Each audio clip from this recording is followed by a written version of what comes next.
Olá, está começando mais um programa Escolas do Conhecimento, idealizado e produzido pelo Sistema Educativo de Rádio e TV Univale, em parceria com as mais diversas áreas do conhecimento que estão dentro desse universo incrível chamado Univale.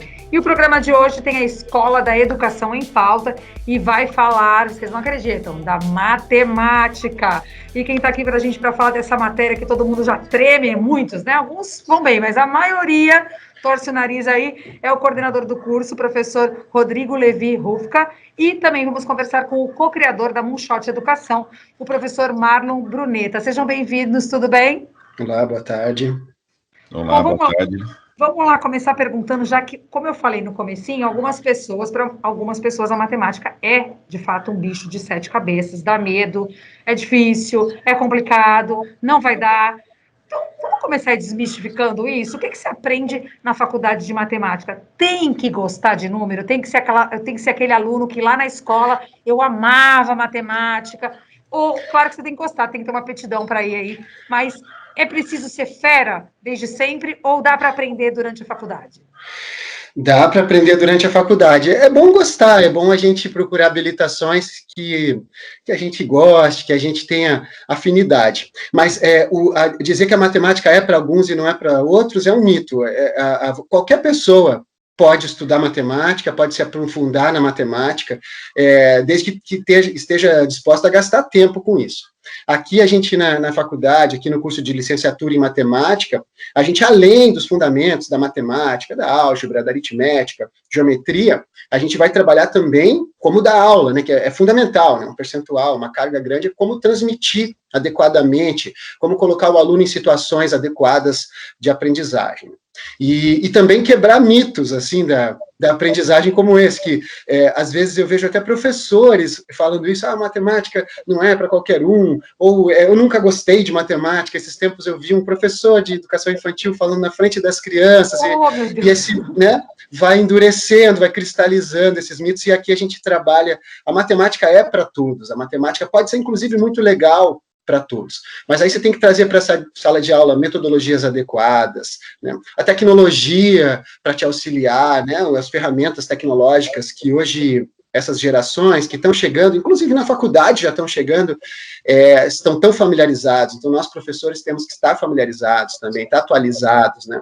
Então, a faculdade prepara um professor, né, não só para a sala de aula, mas para outras atividades também, né, que podem ser exercidas por um educador hoje em dia. Mas quem faz faculdade de matemática, ele vai trabalhar necessariamente com educação, ou o matemático tem outros nichos no mercado onde ele pode trabalhar?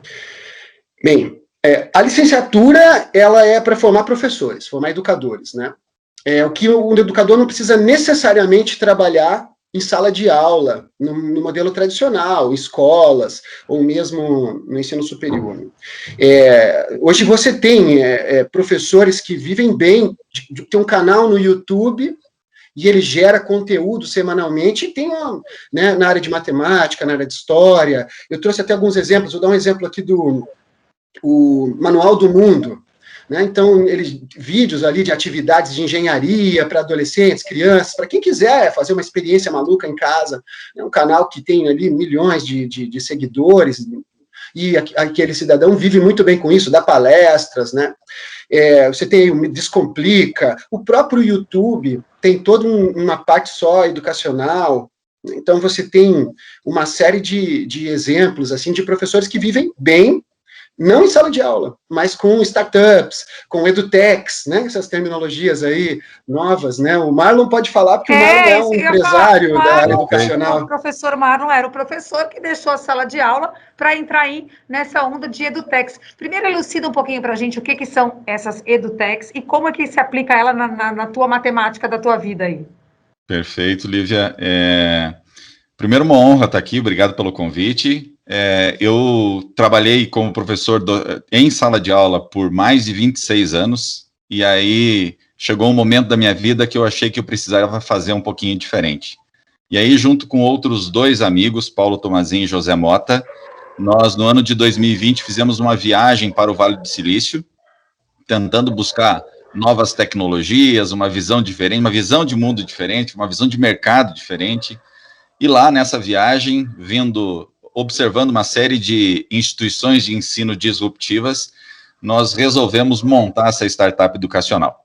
E aí voltamos para o Brasil em março de 2020, e logo em seguida, nessa volta, nós tivemos a aceleração da Covid-19, e aí com isso o distanciamento social e as escolas se vendo ausentes dos seus alunos, né? E aí nessa atuada, nós que já tínhamos experiência com metodologias ativas, tecnologias educacionais, resolvemos distribuir no nosso canal 7 semanas ao longo do ano de 2020, de muitas metodologias e tecnologias, conteúdos gratuitos para professores do Brasil inteiro. Então, edtechs nada mais são do que você unir a educação com a tecnologia. E com o processo de ensino remoto que nós começamos lá no ano de 2020, a gente sabe que muitos educadores têm uma certa restrição com o uso de tecnologia, se vendo como, de certa forma, um pouco assustado com esse processo do avanço das tecnologias, né?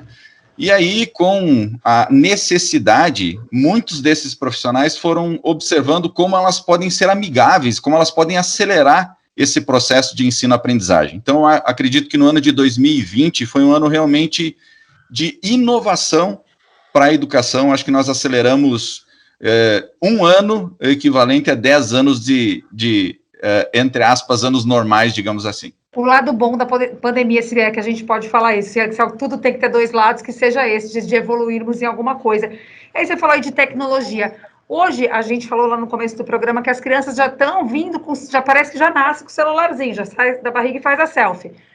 Como é que a gente pode ensinar matemática ou formar aqui na universidade esses professores de maneira que torne a matemática atrativa unindo tecnologia? Se ensinar a fazer app, qual que é o caminho disso hoje?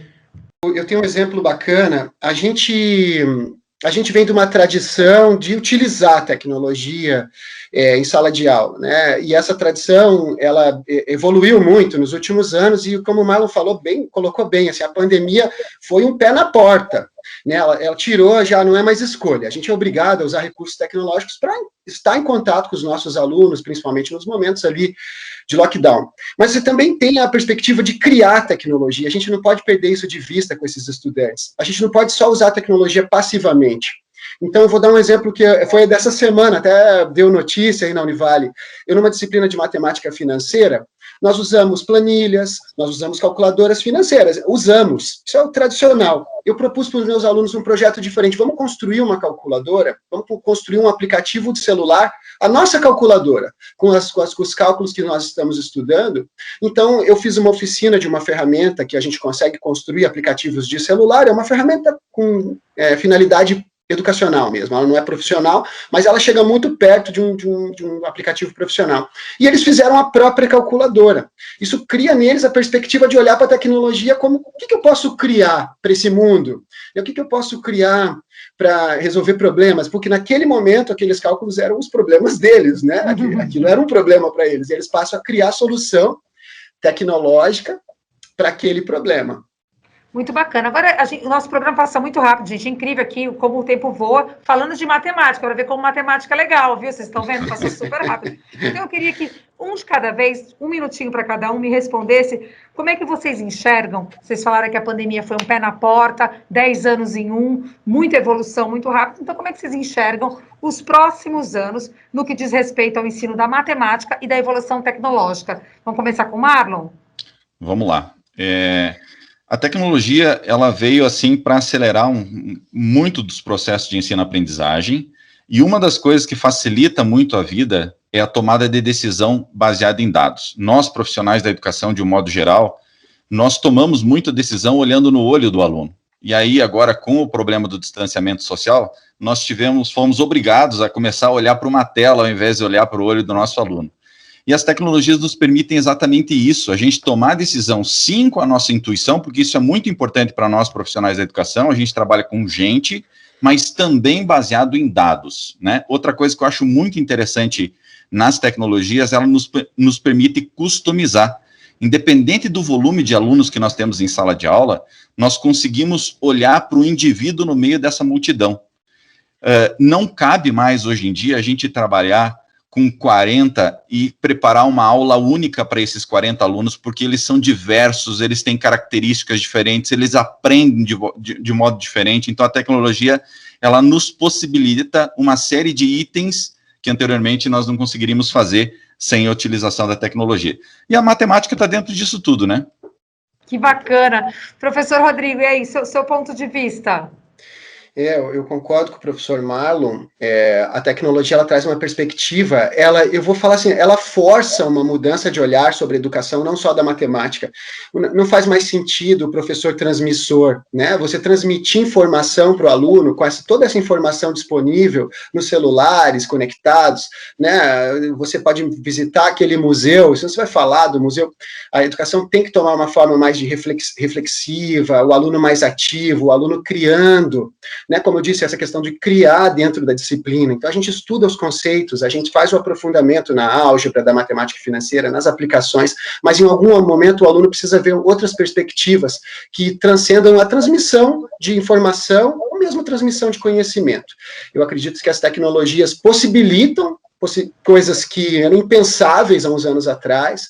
A pandemia, essa questão de ter um lado positivo, ela empurrou um pouco a gente para esse mundo, para essa reflexão tão necessária, tão urgente, e ela deve transformar realmente a educação aí, e está transformando e deve transformar muito nos próximos anos.